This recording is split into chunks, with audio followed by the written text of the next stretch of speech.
আল্লাহ, আমার বাবা মা ছিল বৃদ্ধ বৃদ্ধা, আমি পেশায় রাখাল, সারাদিন ছাগল চড়িয়ে রাত্রিবেলা দুধ আনতাম, সবার আগে আব্বা আম্মারে দিতাম, এরপরে আমার ছেলে মেয়ে, এরপরে স্ত্রী।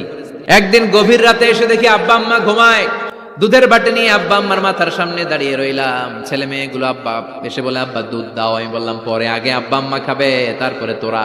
ছেলে মেয়েগুলো কান্না জুড়ে দিল, আমি দেই নাই। ফজর পর্যন্ত দাঁড়িয়ে রইলাম। ফজরের আগ দিয়ে আব্বা আম্মা ঘুম থেকে উঠে দেখে তো আমার অবাক, কিরে বাবা দাঁড়িয়ে কেন?